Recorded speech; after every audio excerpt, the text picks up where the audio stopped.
Tuju majung di dole kontele ada bayar tebro aja oji gili yo ya kira tuh tai tai yo lo mau di dole waka pancol wala waji jam di dole oje oja bide yo tinda kinyoga kulkui mangara jaru di jebel bang ke jabu kul jang rinje kai dia ana majung di dole nage unang makir kira tuang dai dai jebat tiano moguni dolde wakal pancok mala wanci jam di dele oje oja bide yo betenda ke joga kulkui mangara jaru di jebel benti ke jamu pul jang rinje mangara jana yung ke nong mis ka kwot yo pai ni ndonga gare mabora ku jano ko nyamong kwot ko bijar denge idea kila mo ngayo pun okuni dia Turbek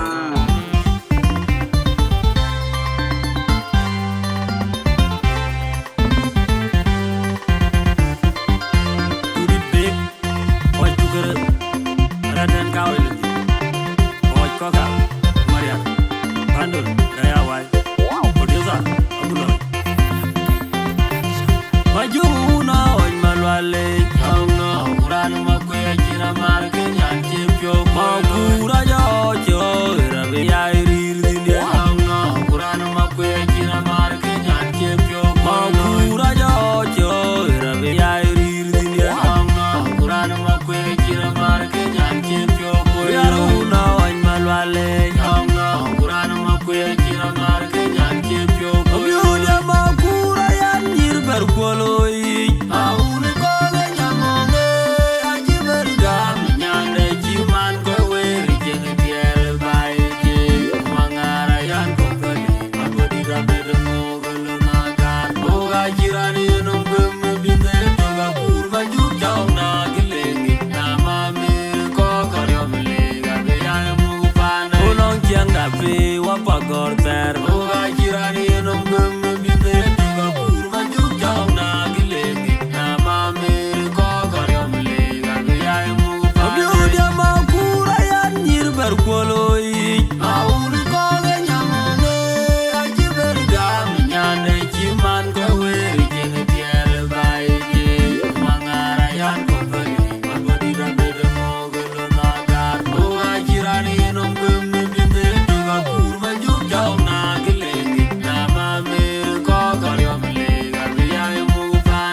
Ajakguong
fe wa pagor ter Uga jirani nong bimi binde Tuga kurma juk jau na gilegi Na mami ko karyam lega Biyay mu panda Unong chiang da fe wa pagor ter Uga jirani nong bimi binde Tuga kurma juk jau na gilegi Na mami ko karyam lega Biyay mu panda Yil har har gol nong a chiang Uma kwen tunga begi gol nong a chiang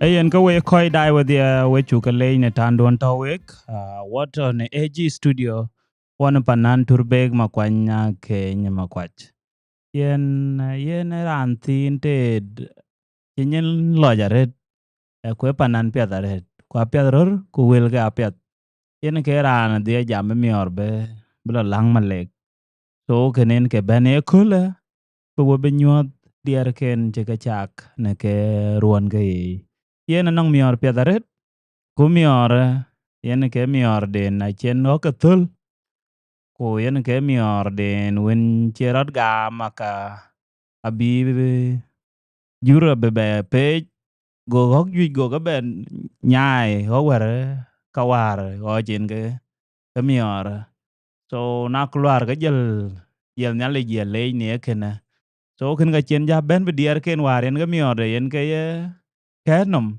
be ga jal be nyod we chan diar ka ju jaret ku anang diar ken ke aken ke doj bay to public ta da jal ga ping waren ke ker so ken a che ga jal bay be ga jal be nyod we so mane ye na ba ja chol bro introduce ku ba jal ping ror eran tin cheror gor ku nyen lag so ba jal ping te nongen ye ni nga ku di no be jal le we ku be jal lo ne diar ke so ba Turbek in chalor in jamot de nga kwe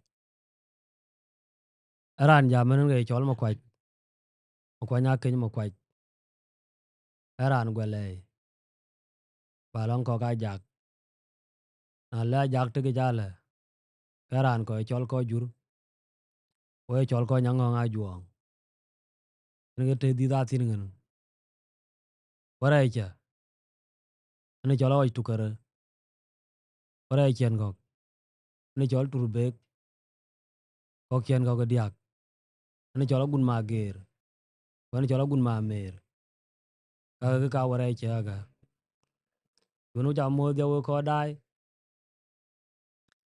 wo che dai ben wo to ki ti wo kwan chok ko nyo ki ko chin ba ngen da o kana chan ba ben ye tang chir gana ba be mar wan ko ga Ajakguong ba ke dia ni alo ro ki ba nyot ke ba ping we ko to pin num dai ga ko ni wo lo wo ko ur ka ko na kalja kan yen ke jala be studio yen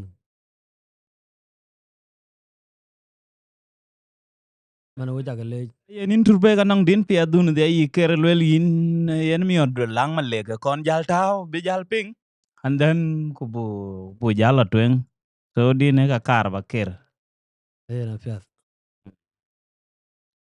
gol tulik yo ya ba ya temrur ma ku ni dian Turbek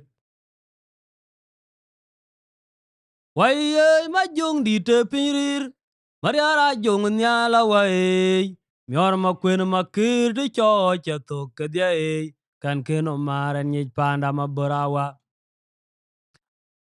maum la le pirir mariara jong nyala wae mior ma kwen ma kir de cho cha to ke dia kan ken o maren ni panda ma borawa mariara ko nyangong ma kwe angat ko maum la la chebere la an ke yul mariare ablar kwelil lo de ga tie no ngabun ko malik panda tul dortin panoma tie chin go nai waye ma jung di te pirir Mariara jong nyala wa mior makwen makiti cho chato kedia kan keno maran nyit panda maborawa.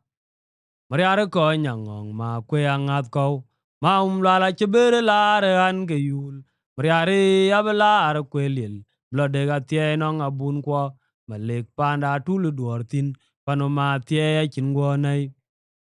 Akur ma junga nyeta ma amerog mach makwendian tin nyar ma boro gwale jodan dien yar ane o airu ran kirwen walan aoy twing an chewen chiro ga ke dengin marum yole jo man yin kum lel kwa che kwat pandi den kul nyanga cha o chen makundi dien dai twang lwala hey nur mer bai pandi da marbala ma kuro kayo je kwedon ter ma jong dia gwala di da ma junga nyeta ma amerog mach makwendian tin nyar ma boro gwale jodan dien yar ane o airu ran kirwen walan aoy twing an chewen chiro ga ke dengin marum yole jo man yin kum lel kwa che kwat pandi den kul nyanga cha o chen makundi dien dai wong lwala hey nur mer bai pandi da marbala ma kuro kayo je kwedon ter ma jong dia gwala di da che monyo woti panden piet ache to jabe jembe wala tiek ache to jabe londol yene ke chene ter ka welti mariare ane ke kai jorol danum chen nong bai mai bai pandidol panden tiek ache to jabe jembe wala tiek che to jabe londol yene ke chene ter ka welti mariare ane ke kai jorol danum chen nong bai mai bai pandenol. Waye la kelo na kuro ga koi nong nimbai.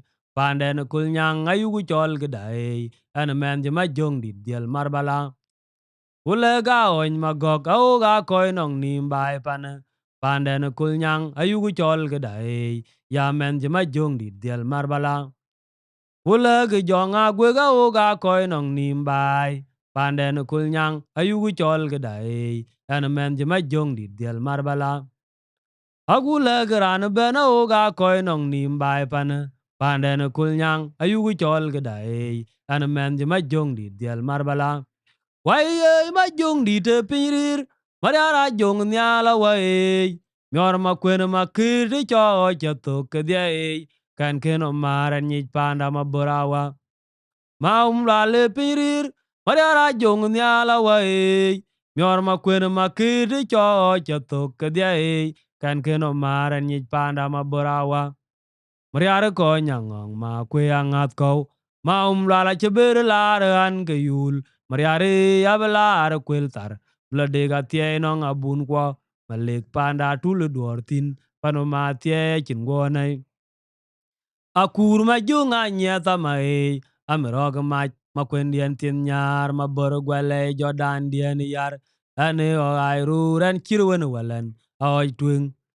an chewen chiro ga ke dengin marum yole jo man yin kum lel kwa che kwat pandi den kul nyanga cha o chen makundi dien dai twang lwala hey nur mer bai pandi da marbala ma kuro kayo je kwedon ter ma jong dia gwala di da che monyo woti panden piet ache to jabe jembe wala tiek ache to jabe londol yene ke chene ter ke welti mariare ane ke kai jorol danom yene nong bai mai bai panden ol panda piet ache to jabe jembe wala tiek ache to jabe londol yene ke chene ter ke welti mariare ane ke kai jorol danom yene nong bai mai bai panden ol waye la kelo na kura oga koi nong nimbai.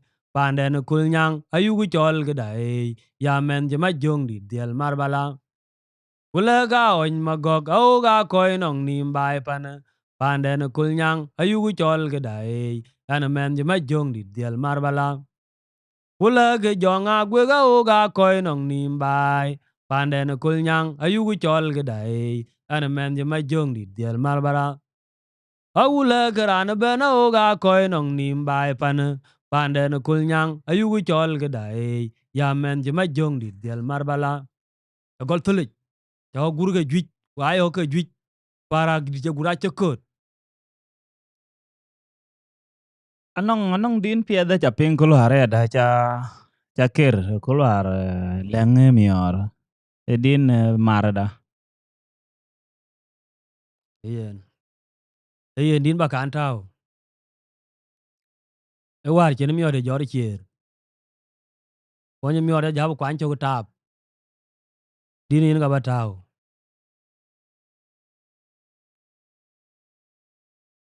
Gol tulik.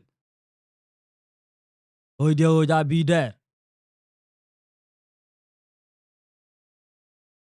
Ma biudian makira yan piolo miete. Makur ana chir pio kura joken. Nyan chekere pionde yok. Jilin marum. Yene chang de mariar. Makwendi dia bot. Wana gun makol kuturjok. Aja diel wundi dae. Ayan piolo mier. Tuole ma unriang moindit. Mabiudian makira yan piolo miete. Makur ana chir pio kura joken. Nyan jekere pionde yok. Jilin marum. Yene chang de mariar. Makwendi ya bod wana gun makol kuturjok. Aja diel wundi dae. Ayan piolo mier. Tuole ma unriang moindit. Mabiodia makur. Majung jakwan choge dore. Ran man dore na chitwer. Udore kere ukuma Akuma da kunyer. Chirine tuenye mabor. Kabaya du ko je chok ter ke ich. Majung dian yan bany ke jeny mot ke dia. Na lej bany deng uwol. Kukwang majok. Agun madulu mayan gubole malek. Bany jadwo makwe dodin. Abarer ga wer jon kudut. Yedora in chat ke ilaunom. En je jog gud ke tet. Kulo maum lalej. O chugerio ka wene walen makere. Makwendi da jel tu ke lenge chwer. Majong bedia chumora gudiar. Makwendi toke andi rokuba ping na wet ke chwer ma jog dian nyar. Chau ma tir makwene maker chao je golo kuje jal. En je dong cheran chi tigria. Kwen je gama badiel nyen panda mariar.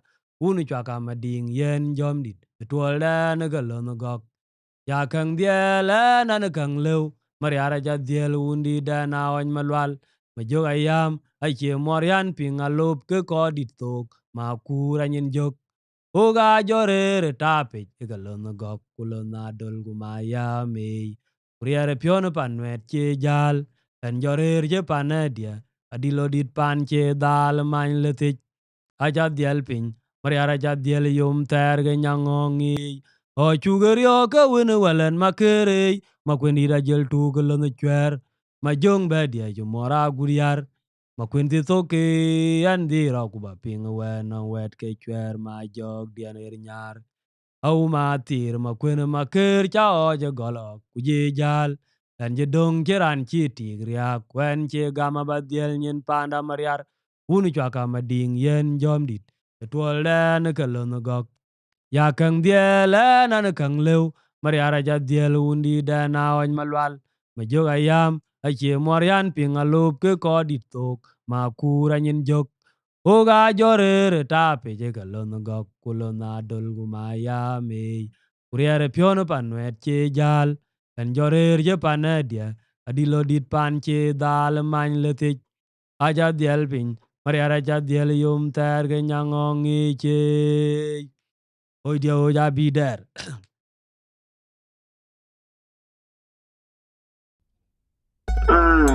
Ana ay mariare majung bananyama mangara chano polge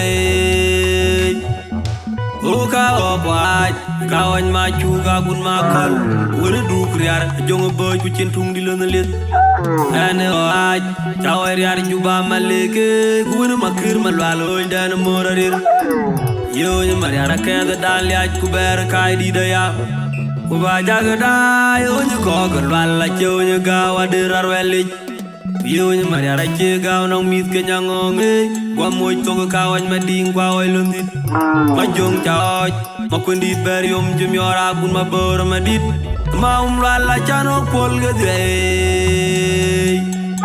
majong kwendien tin nyar yo mor ga gun mabor maumlal jetung di ngeda bon gor guting kwena nyang kwa guti kwa tetien ga tung mariara pek to yang war ane oaj mabor juk anoñ makundi tande kujwaye aja baya tibur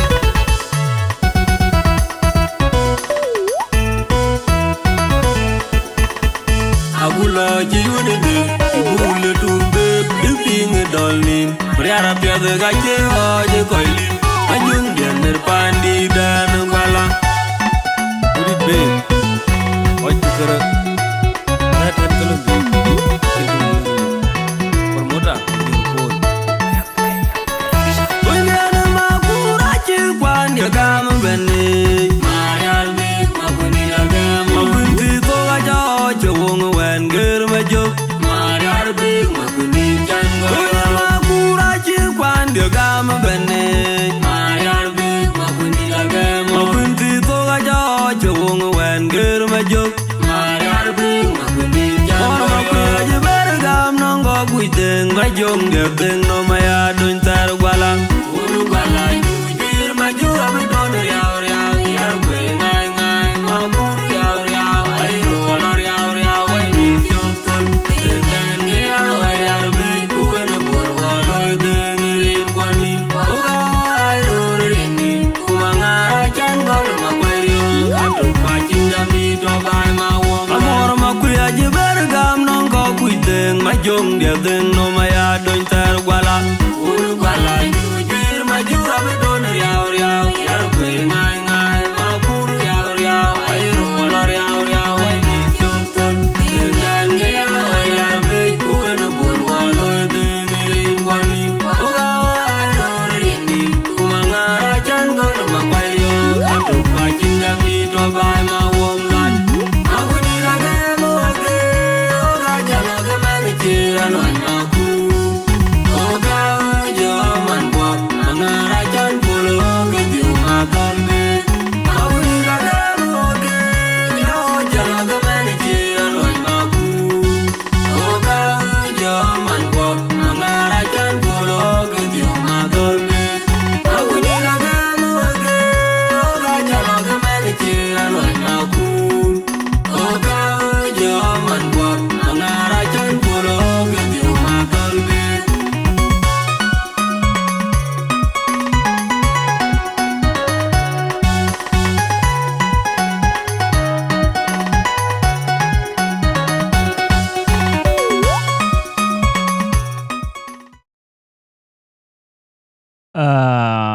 Watch a bella duchen, go away koi die with the way to go moth, which you go lore. In ben ma quite in Turbek, in math. A cold no ran, thin there do you are a boot, get down. Did you? Ai. A mathin. Denga nyata yelwel lincha moth, talwell and the army or do it. So Ai wo jago mo dia. so I'm an at the be paying me on me or you theatre no ran there. With jam garage. Eh, Mary Chan amath we ga yelwel we chaka moth math wera mathia ka yima kwanya ke gene jila madel. Majur garang ayelwel maturbe ka ken londit. Kujela ko jui dai ben ke chiran te the tem ka dia ka math we so ku achare wa kweri ne ben. So Iya we bet. tok jangol le bin ko kun matin jal moth ku badier twara ai kun ni galwel baga jal nyot ke chana che nda kanong ti kon record tin so ben ke jal pe we ne ke so mane yen ke ta so welcome Yen wo ko dai wo de wo chu mo. Na Iran kuirin jan ge chol ma kwanya ke. O Iran kan ber ne ge karin je ka. Yen ke cho bo ne ko le. Ge chol nyu the culture. Na neng talent dun to ne yin. To ki. Ka nyu the ga chir ware chir ga kwan yu go lo yen. Ken ga cho bo ne. Ken ga chi wo jam ran chol de nga kwe yen ya Ajakguong. Ko be ge den lo ku wala rodia. Rodia belar bi ba la ping wo ko to. An kon to wo ge tin. Ken yen ge jam dia gen. Man wo jago mo dare. Yen ge ba jal tawa ka chen yang mi ode ma ba jal tawa. O guru ke juj. Para di che gura che kut. Yeah, ogdili jama kure. Morayu ojige kore guberge naok. Keni wichol deng nom chok. Ene gwala dutin ngunaok manyen jok.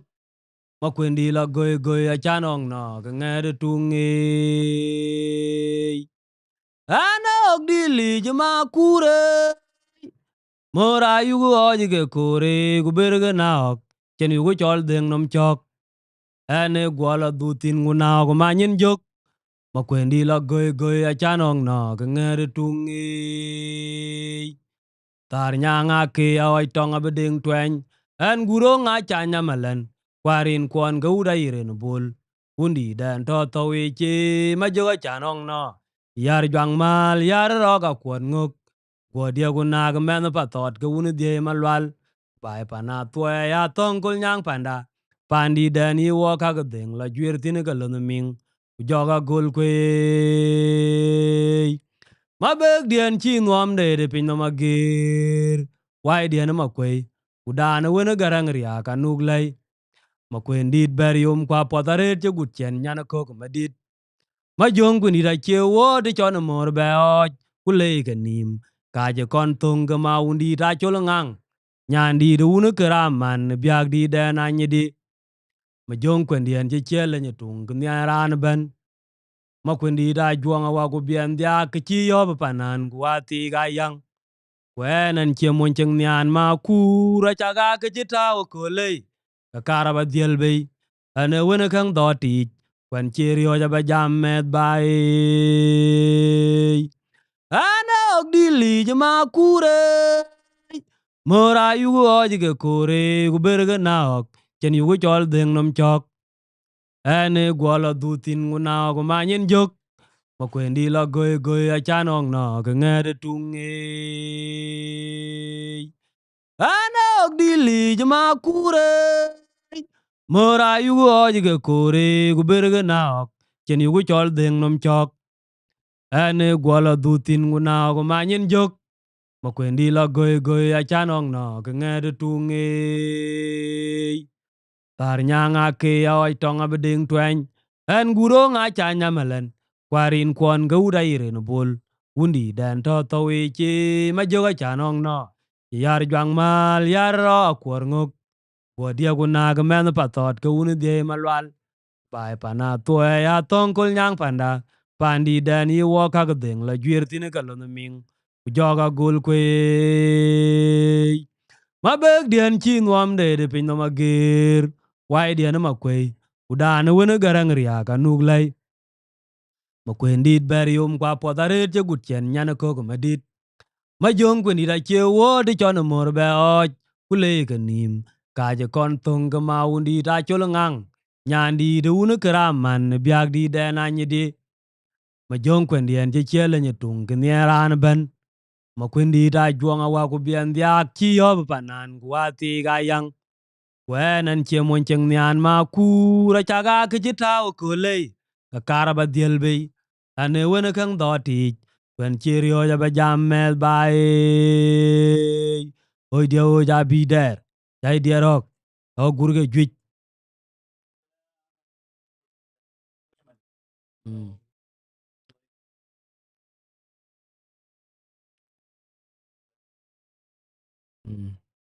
Yoga wo jaga mot.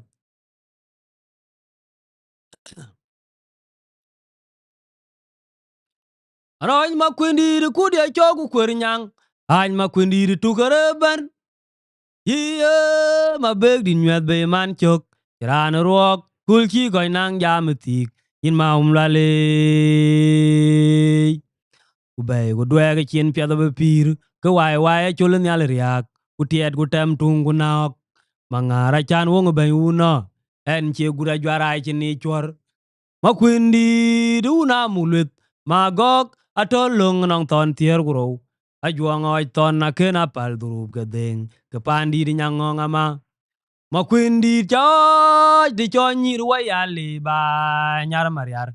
Kanyar wache mantik. Aywej batung de kano tok te bero weltin. Kupal pio utung be akere kaman bi ke welwe real. Mabek dien yan koy wen ni me mejok. Karan dia jwe boy. Ai many makwe chi je beriera ngwen ojde. Makwindia una oiton. Luna makira yana mai chin piat. Chin chini yur. Mai majoga bechanga ngwem. Kuja cheng yun meja kwe chi betuam ke chwai. Mai makura be nang atuok. Kwa cha tuok koi pin gie oje giri. Atuok kwe aje tung dang. Many majong dia chilwek nong re maru riar. Kema dulit kwa ony ma chuga gun ma kol. Mangara mere ma ony mading kema kulbuk. Kulon yara lir pantum. Roti chen che pao tur dang chakrejo. Meja kwe diga roti cherir piot. Ma beg di de chol gotit. Nong a jongo manyangu bela dutei. Ujake ba pot budurub jale dianim. Angorira na chok. Jol ninde guayok. Cho aj ma kur. Majung jana ma koli Ajakguong ony malwale.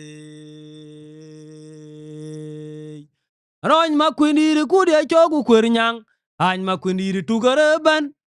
Iye ma beg din nyuet be man chok. Chiran ruok. Kulchi goy nang jamitik. Yin ma umlale. Kubay kudwege chien piado bepir. Kwai wai chulun yal riak. Kutiet kutem tungu naok. Mangara chan wong bay una. En che gura jwara chini chwar. Makwindi una mulut. Magok atolong nong ton tier guro. Ajakguong oj ton na kena pal durup kedeng. Kepandi di nyangong ama. Makwindian joy di joy nyirwa doli ba nyar mariar. Kanyar kwa chie mantik. Yuej batung de kano itok te bero wiltin.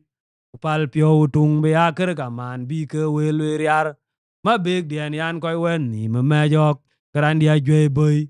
Ayi many makwe chi je beriera ngwen ojde. Makwindian una oiton.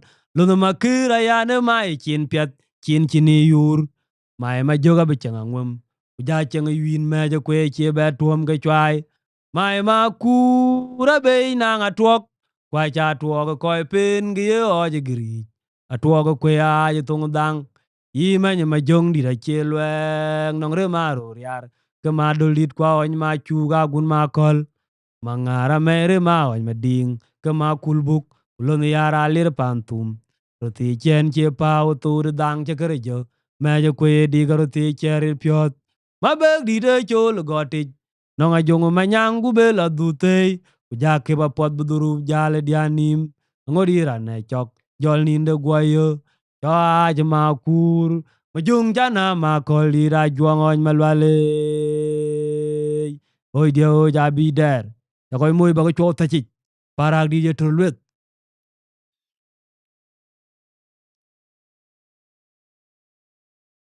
Che ke poi chi jatok. Kapoy aju jare da me chok.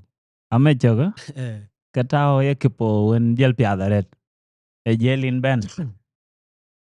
Kay diangan ya. Yene kaja kere kero. Toko ba be Martin wukena cha baby war. Ewi chabe be ga bin ngoloi. Cha baby ga to ngadi. Yo ngochine awe enko. To diare ko ga to. What do you majung di Aroj ma ku. Dengar majung ke bagi piate. Mariar ko nyangong ma oktul golye. Ay ma wili bergam to. Jauh dan wajah kau iton gulung makir abu de jatuh gaken tatir kan cut kulir makir. Wana kena cinta makwer yare. Oh kau una kalau bol kulake. Makir abu diak udan mure jaya bukwek ciron gol. Anoy mariar deng dia nome cama pura jumurnya nawai. Makwindi dia no urit majora jira moja bandi dan boring. Ano ay mariar majakon be dia chok. Kuran makwe je bulu kwet tabel tiang pul tang cikerbi kije gere ko jinu. Kaje ber kelo anoy tuang lal kumorin jeng gedeng ni ayakin manje jal mor no me. Kwa bebi dan deng kan ge jora bul kwe. Kwa jul mariar menjel kan war kon deng tuar bulut.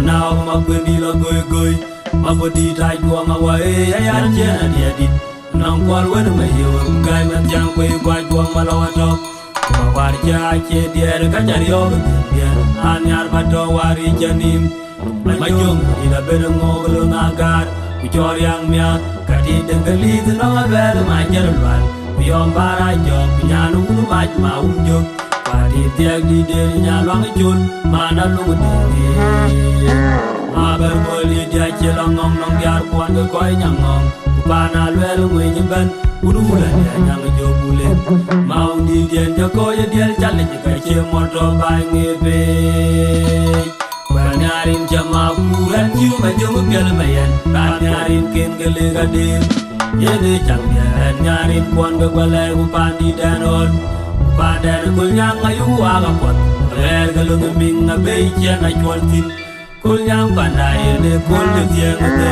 ter mariare ojo ja bide chai diaro o grupi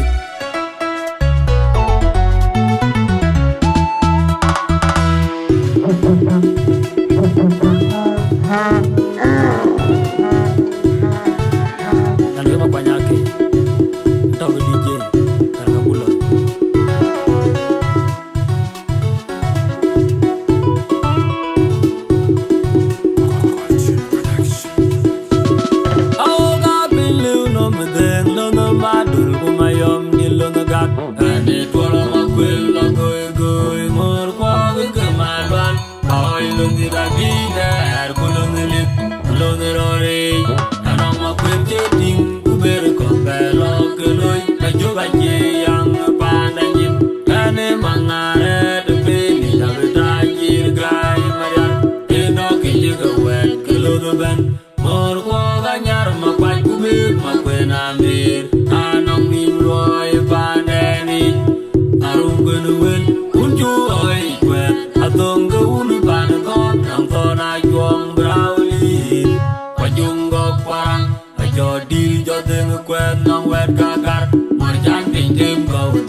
Ajakguong je kereteng lewet anyam ke mau kanin wong de caping au ga belu no medeng lo no madul ku mayom di lo gat ade tolo makwel lo goy mar kwa ke malwan paoi lo di rabiner ku lo ngelik lo ngerore ano makwel je ding ku ber kon belo ke loy ajuga je yang pananye ane mangare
Ajakguong je kereteng lewet anyam ke mau kanin wong de caping mau can ke de nyuot pinom au ja de pinom de ngakwe ajakguong kunyin wong media ajakguong je kereteng lewet anyam ke mau kanin wong de caping pinom bet anje tiar nyai matong jok anje tiar wer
Ajakguong jakareng lewin anyamen ke mau tadi mon di caping Allah belu no medeng lo no madul kumayom di lo negat ane tolo makwel no koi koi mor kwa ke malwan pawai lo ngira bidar kolo ngelip lo ngirore ano makwen jeting kuber kongalo keloi majuga che yang pandanyin ane mangare de beli jagatajir gai marian endo ke juga wen kelo de ben mor kwa ganyar makwai kubek makwen amir anong nim loy pandani arum benuwen unju oi kwet atung ga unu panangok nang tona juang brauli wajung gok warang ajo diri jodeng kwet nong wet kagar marjan pinjem bau ting bae urudit nong diar chien ga kwal adir kwet kwalam akan ojo wew aja dengdu maum lale tiang jaga nyan pa we ngai jogbil mariara jaga nyan ben we pyo ben ajang alamaya na kweng na kutoi jonon ya nong diar ti ka urudit majo ute ngai do apiang ro dio tikranda pyo ga kon bedi tol da ga kwet du dik ga gai de nyuot pino au pia de ping nam de nga kwe Ajakguong kunyina wong media Ajakguong jagere deng lewe anya metke mau tanye mon de chaping ping mau chan ke de nyuot pino au pia de ping nam de nga kwe Ajakguong kunyina wong media Ajakguong jagere deng lewe anya metke mau tanye mon de chaping ping nom bet anya ternya matong yo anya werde ngamayan ade ma media pana abete tua tuga kurbar bitar on de mo pe majogi na atiaiti anyuroi makur majogo pale pande na kunya ben uka yudir moriar kawene biar kunya ulengo bol gumatut pa golkwe ya de bana jibur kupalier ya den jode kwe tegi ajom bia pinya bia de kuka jegel kujamlu makin jaro moy gangoy pair nyar mabudia bia tin gamon in tegi jenimin yaman kolotya dul mam ke jenya yawro akwer yar mu majib ajinge bia da werde ngamayan ane mabetial pana abene wa tuga kurbar bintaron de mo pe majogi benang atieti anyuroi makur majogo pale pande na kunyang ben uka yudir moriar kawene biar kunya ulengo bol gumatut pa golkwe ya da bana jibe kupalier ya den jode kwe tedi ajom ya pinya bia de kuka jegel kujamlu makin jaro moy gangoy pair nyar mabudia bia tin gamon in tegi jenimin yaman kolotya dul mam ke jenya yawro akwer yar mu majib teji dare argol no ngajang wo makwe to be gol no ngajang nge to bajong gol no ngajang wo ya teji dare argol no ngajong dite go be gol no ngajang nge to bajong di damal ajang wo ayo bo makwe adan ngai to nwe tong ngai mabe tong anya ya tong ngai tong nwe tong di mabe tong ayo bo makwe tong nwe tong ngai ya ayo bo makwe adan ngai to nwe tong ngai mabe tong ayo ya tong ngai tong nwe tong di mabe tong ayo bo makwe tong nwe tong ngai ya Yeah, na ilal mi oden hiel. Chirin ko po, rin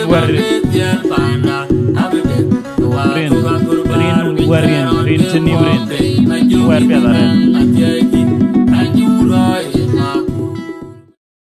Yeah, nan chi wudu hai makur.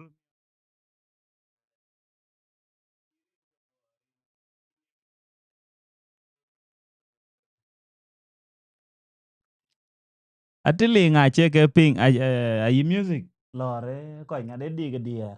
Lakin dina karba ping will. So kena ya nong ko diang dai chiren ko kena. Aman loy kana long ya lo badiang ker. Karba ke na piat pia da yo palpe nya. oi dio ja bi der o gur ke juj o aj ke juj ku na o ke juj para ke che gura che kut o ka pin lu no mdeng lo na madol kuma yom di lo na gak ene tuoro ma kwe la goy goy mor kwo ke malwal kwa oi londit abi der kulon lit kulon rori anong ma kwen cheting kuber kok be lo ke loy ma joga che yang panda nyen ene mangare te penich abatai jir gae mariar tapindo ke jega wet kelo the ben mor kwo ga nyar ma kwach kubeg ma kwen amir anong nim loy pande ni arum kwene wel un chu oi kwet atonge un pan gop nong tona juong braulit kwa jongo kwarang a cho diri jodeng kwet nong wet kagar mor chan pin tem ko deng bai run dit nong diar chen ge kwal adire gwet kwalem aken o che wew a je deng du ma le tiang changa ga nyan pa we nga jog bil mariara changa ga nyan ben ku ye pyo ben a changa le ma ye na gwe nga guto e jonwam de pyat nong diar ti ga un dit ma jog ude nga ye no piang ro re nyoti grandak pyo ge kon be tit tol da ke kwe the duti ga ga ya kwa kuma un chan ge de nyot pinum abe pya de ping nong de nga kwe Ajakguong kunyin wong media a che kwon je kere deng lewit an ya men ke maut an je nom de cha ping pinum ban a o ga pin liu no me deng lo no madol kuma yom di lo no gak ne tolo ma kwel lo goy goy mor ko ke malwal wa oi lo ndi ta bi der kulon lit kulon rori anong ma kwen che ting kuber kok be lo ke loy ma joga che yang panda nyin ene mangare te peni abeta jir gai mariar ta pindo ke je ke wet ke lo ban mor ko ga nyar ma kwaj kubek ma kwena mer anong nim loye pandeni arum kwene wel un chu oi kwet atonga unu pan gop nong thona juong brawli kwa jongo kwarang a cho diri jodeng kwen nong wet kagar mor chan pin tem ka odeng bair unu dit nong diar chen ge kwal adire gwet kwalem aken o che wew a je deng du ma lwale tiang chenga ge nyan pa we nga jog bil mariara chenga ge nyan ben ku ye pyo ben a chenga le ma ye na gwen nga guto e jonwam de pyat nong diar chen ge unu dit ma jog ude nga ye no piang ro re nyotik grandak pyo ge kon be tit tol da ke kwe the duti ge ga ya kwa kuma un chan ge de nyot pin nom au pya the ping nong de nga kwe Ajakguong kunyin wong media a che kwon je ker deng lewit an ya men ke maut an je nom de cha ping pin nom ben an je tier nya ma tong jok a chin ge pya ta wer de mariar ene ma beg dial panda abedek wa to ga gorbar pin taron tem wo be ma jog yin menang atie tin en chu roi ma kur ma jong gwalei upande ne kul nyang ben o ka chur jwer morier ka wene biar gun nyang uleng bol gu madud kwa gol kwe ke pya the bena che ber gu pal yarul rie den jodeng kwe te di ma jong dia pinya pya the den gu ka che tiel gu jam lum ma kwen jor wong mon gang oi ma nyar ma bod ya pyat chirin ge bor rin te ke chinim rin ye man ko le pyat tul mam ge jen yar taum luok ma kwer yar mung ma jitim achin ge pya da wer de mariar ene ma beg dial panda abedek wa to ga gorbar pin taron tem wo be ma jog in menang atie tin en chu roi ma kur ma jong gwalei upande ne kul nyang ben o ka chut jwer morier ka wene biar gun nyang uleng bol gu madud kwa gol kwe ke pya da bena che ber gu pal yarul rie den jodeng kwe te di ma jong dia pinya pya da den gu ga che tiel gu jam lum ma kwen jor wong mon gang oi ma nyar ma bod ya pyat chirin ge bor rin te ke chinim rin ye man ko le pyat utul mam ge jen yar chaum luok ma kwer yar mung ma jitim aoga pin liu no mdeng lo no madol kuma yom di lo no gak ene twolo ma kwen la goy goy mor kwa ke malwal kwa oi lo ndi ta bi der kulon lit kulon rori anong ma kwen cheting kuber kok be lo ke loy ma joga che yang panda nyin ene mangare te penich abeta jir gae mariar ta pindo ke jega wet ke lo ben mor kwa ga nyar ma kwaj kubek ma kwena mer anong nim loy pandeni arum kwena wel un chu oi kwet atong ga unu pan gop nong to na juong brawli kwa jongo kwarang a cho dir jodeng kwet nong wet kagar mor chan pin tem ka odeng bair unu dit nong diar chen ga kwal adire gwet kwalem aken o che wew a je deng du ma lale tiang changa ga nyan pa we nga jog bil mariara chenka ga nyan ben ku ye pyo ben a chenga le ma ye na gwe nga guto e jonwam de pyat nong diar ti ga unu dit ma jog ude nga ye no wa piang ro re nyoti Karandak pyoge kon betit twol da ke kwe the duty guy oi kwach kuma un chan ge de nyot pinom abe pya the ping nong de nga kwe Ajakguong kunyene wong media a che kwon je ker deng lewich anya men ke maut anyi nom de cha ping pinom ben ao ga ping lew nom deng lo no madol kuma yom di lo no gak ene twolo makwel la goy goy mor kwo ke malwal Poi lundi da bi der kulon lit kulon rori anong ma kwen che ting ku ber kok be lo ke loy ma joga che yang panda nyen ane mangare te pinich abeta jir gai mariar ta pindo ke je ke wet klo do ben mor kwo ga nyar ma kwach ku beg ma kwen amer anong nim loy pande ni arum kwen wel un chu oi kwet atong ke un pan gop nong to na juong brau lit kwa jong go kwarang a cho diri jo deng kwet nong wet ka gar mor chan pin tem ko deng bairun dit nong diar chen ge kwal dir gwet kwalem aken o che wew a je deng du ma la le tiang jenga ge nyan pa we nga jog bil Mariara chenka ge nyan ben ku ye pyo ben a chenga le ma ye na gwen nga gu to e jon wam de pyat non di arti ge un dit ma jok de nga ye nu wa piang ro re nyoti karandak pyo ge kon be tit e tol da ke kwe de du ti ge ga ya kwa ma un chan ge de nyot pin nom a pya de ping nong de nga kwe Ajakguong kunyene wong media a che kwon je ker deng lewich anya men ke maut an je nom de cha ping pinom ben an je tier nyai ma tong jok a chin ge pya ta wer deng mariar ane ma big dial panda abedek wa to ga gorbar pin teron tem wo be ma jogin menang atietin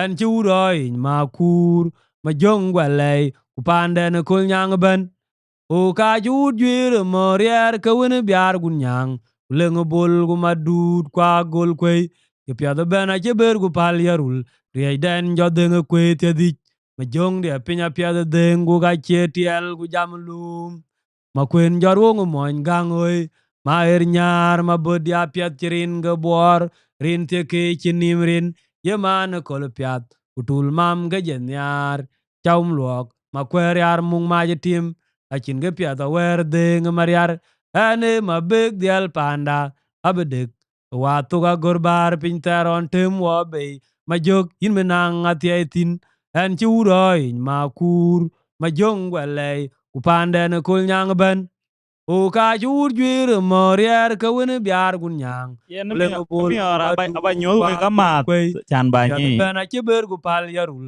ri den jo deng kwe te di ma jong dia pinya pya de deng gu ga che tiel gu jam lu nger ma jog ba di pya de mariar ko nyang ma oktul golye ay ma woni ber yom to Chau den wo je ka oi ton gulon makir abu de chato ga ken ta tier kan chut kunir makir wana kira chit ne ma kwer yare Bikin wo je koi nyangong ma che be jala be lorong denda oi dia wo makir ane ma kundi den yara chaka tigen monde ka je beran wor ka kon lo ken mya ga tong ba ya bi dia ya dere go jaga niere je ka ma bar kol di dia ai ba ya temre ma bara ku ru lo no ma jo a che morian kan ter wor gok tuk ma kundi dien jo tai gwala di dai ma kundi de ben nyon ma lwal kwa on ma ai ma kundi ber gok tuk una bon ma chare ma kundi dien budera che ba jwal Wena oje poji kutiang dan tung biunyar maju aja oje dan di loje ting mariare makulir makir bara kuru koi nyangong macano juira bechen gedaktin Wena oje pol gai mading pul kumading oi mam mariara ja oje kai di wong nong do ai bayai timra chanu lo ware malwal mondumben Doja pol gutiat penyeran cedung chen Maju kacau nyana merah gunyang mariare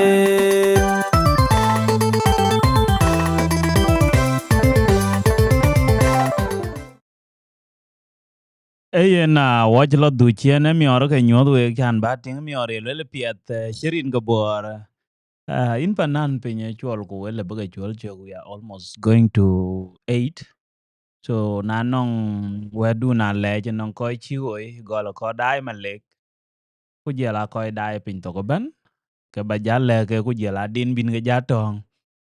Din e bi hey en din ne ya pinga mi ora chirin ke bore en ke din en ke din en theme of the ba ba ware ni ga. Ba nin ga. Ai wa en ke din e bi be man. So ba ping ran current WhatsApp da en ke to ten. Tok 84. So loy wa text kwa baka forward no ngine diar ke. A diar pe da ege de ran ka chi ya darwal ke ni jong agwe gal achi biany nom penya yen ga ken ye ping but dia pia da so ba ja yo so incha lor ban Yen wo ja mo ko dai.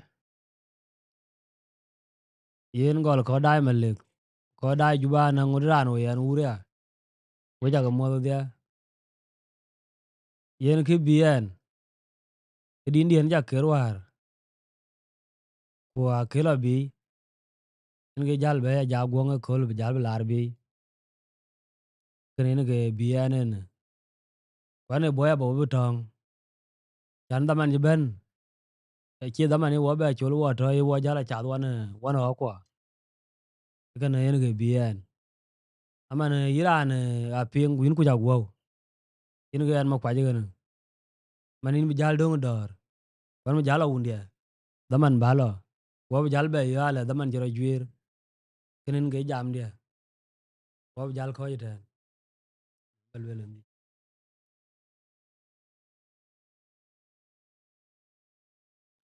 Din ba jal tao ne din yan kwanda lenum. Nga ba tao.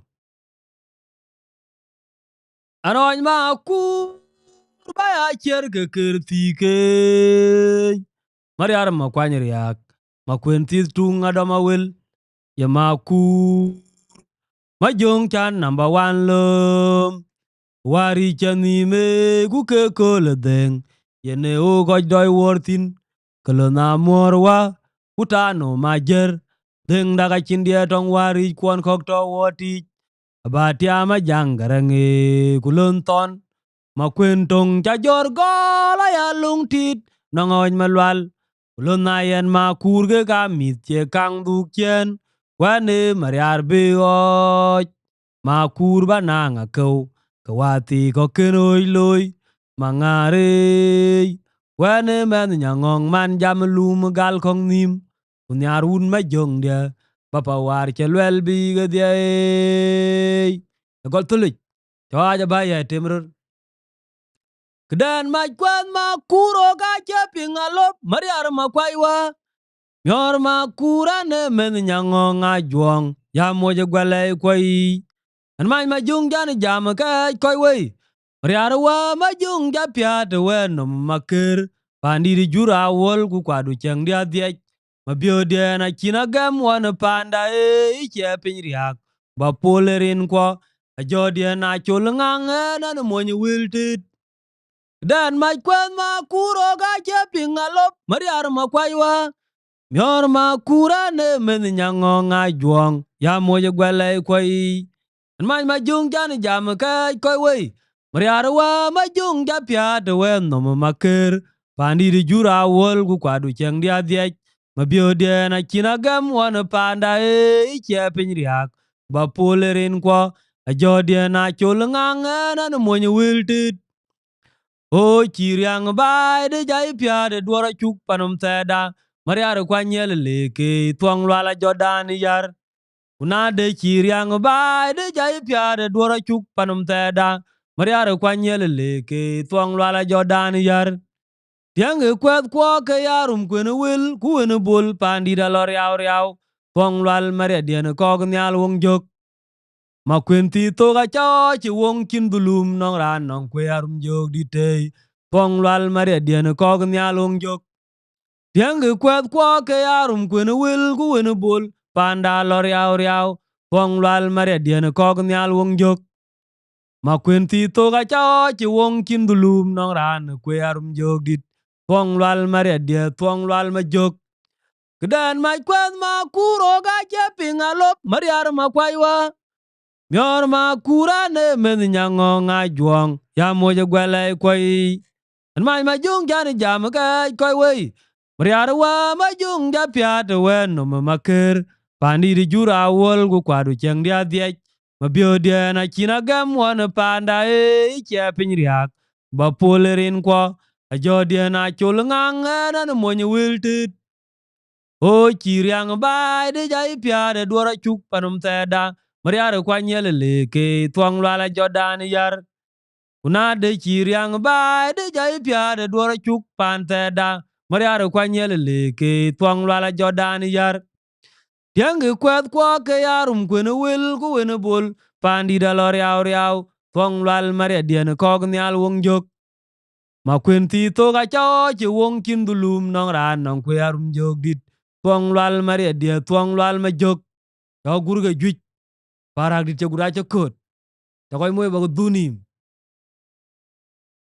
Na pet ga we koi dai with the way chu le ne tan chen we to pinya chol ko banana be jalla to den nin. So din en ke bi so en ga pu ya wa be jal po. Na kala bol kulake. Umakira budiak. Udan mure jaya bu kwetron gon. Anoy mariar deng ya no me. Chama puro mo na way. Mabandi dia no ulin majora jira mo bandi dan boring. Ano ay mariar. Chakon be dia chok. Quran ma kwe je bulu kwet ta tiang pul tang chikir bi ki je gir ko chin ka je ber ke lo anoy tuang lal bu morin chen ge deng ni ayaken man je jal mor mo me kwa ber bin dan deng kan ge jora bul kwe kwa nyul mariar men yel kan war kon deng twor bulut be munaw ma kwe di lo goy goy ma bodi ta juang awai ayan chen dia dit nong kwal wen me yo kai man jang kwe kwa juang malawato kwa war cha che dier ka jar yo dia an yar bato wari janim ma jong ila ben ngoglo nagar ku chor yang mya kati dengali no bel ma jar lwan ku yom bara jo ku nyanu ma ma unjo kati tiag di de nyalwang chun mana lu de ma ber boli dia che langong nong yar kwan ko koy nyangong Pana lwel mwenye ban Uru mula dia nyang jo bule Mau di dien joko ya diel chale jika che moto bai ngebe Banyarin jama kuran yu majumu pial mayan Banyarin ken gele gadir Yede chang ya Nyarin kuan ke Gwalla upandi danon Upadan kul nyang ayu aga pot Rel galung ming ngabei chiang ajual tin Kul nyang pandai ne kul de tiang de ter mariare Ojo jabi de chai dia ro o grupi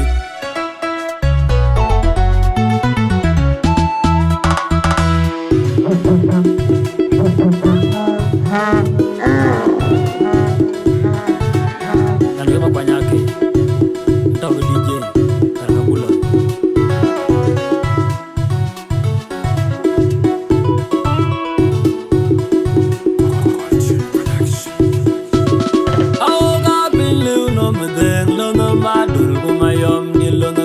Ane tuara makwel la goy goy mor kwa kemaluan Ay lungi rabi dar kulungi lip kulungi rori Anong makwel jeding kuber kopelo keloy Kajuga je yang pandangin Kane mangare depe ni jabe tajir gay mariar Keno kijiga wet kelodo ben Mor kwa ganyar makwaj kubir makwen amir Anong nimroy pandeni Arum gwenuwen unju oi kwet Atong ge unu pan kon Nang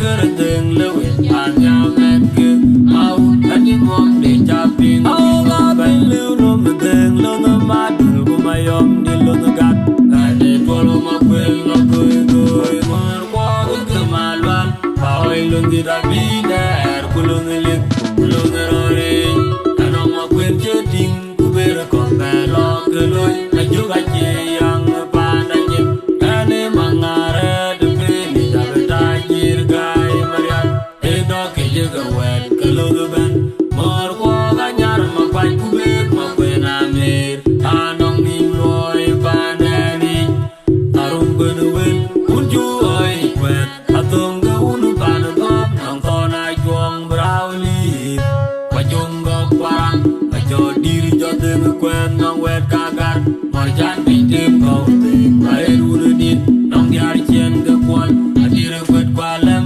akan o ju a je dem nu maum la le yang je ga nyan pa we ngai jok bil mariara jeng ga nyan ben ku pyo ben a jeng ala maya na ku na ku to e yo non ya nong yar te ga u ni ma jo ku te ngai no wa piang ro yo ti ra na pyo ga kon ba di ko la ga kwe de du de ga ga ai kwai ma un jan ga de yo ti no au pya de ping nong de nga kwe Ajakguong kunyin wong mi ga Ajakguong je kar deng lewe anya men ke mau tanyin wong de cha ping ma un jan ga de yo ti no au pya de ping nong de nga kwe Ajakguong kunyin wong mi ga Ajakguong je kar deng lewe anya men ke mau tanyin wong de cha ping nong ben anya ter nyai ma tong yo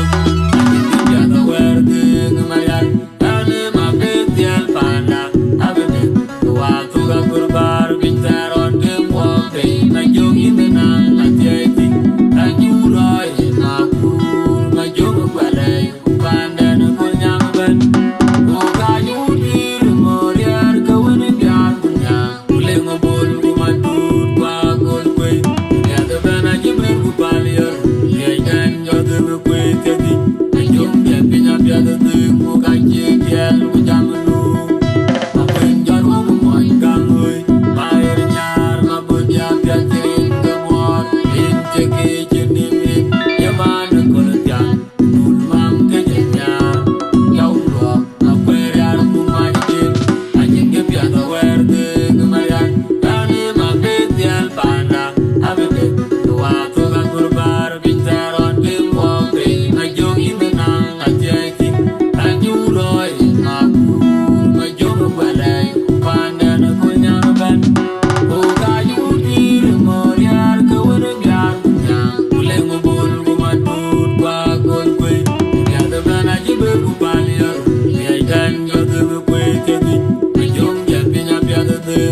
chiga wet kilo the ben mor ko ga nyar ma kwaj ku big ma kwena mir anong nim loy pandeni arun gwen wel unju oi kwet atung ga un pan ko nang ko na juang brauli kwajung go kwarang ajo di jo deng kwen nong wet kagar mor jan ting tim go ting bae ur dit nong yar chen ga kwal adir kwet kwalem aken o jo aja deng mau lale jang jaga nyan pa we ngai jok bil ariara jengka nyan ben we pyo ben ajang ala maya na pung na kudo e jonon ya diar ti ka uniti majo te ngai no obiang ro pyo ti grana pyo kon bedi tol da ga kwe tu ti jaga kai oi kwai ma un jan ge de nyot ti no au pya de ping nong de nga kwe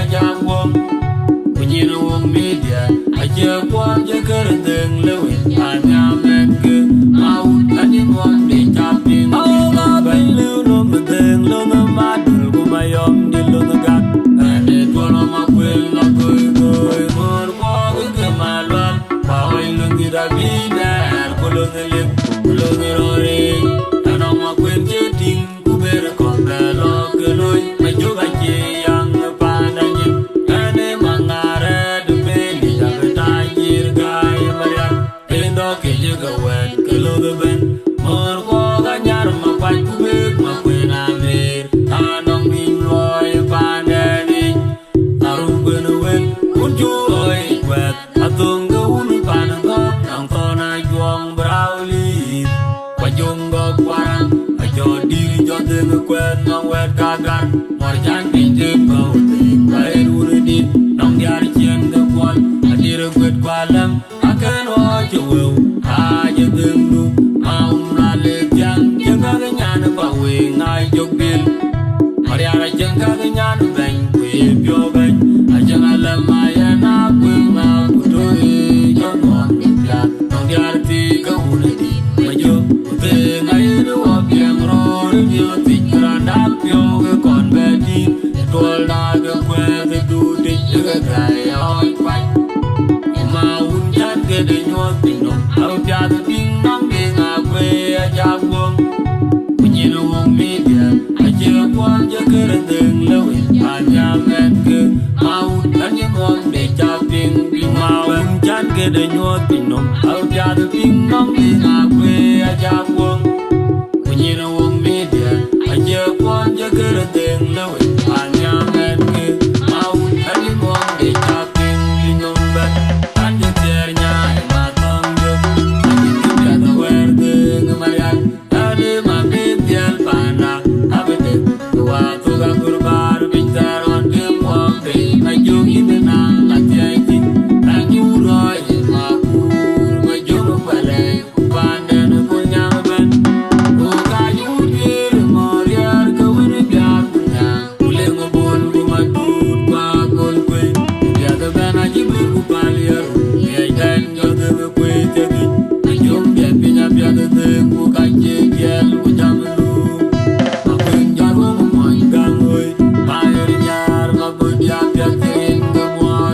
ayo mo makwe,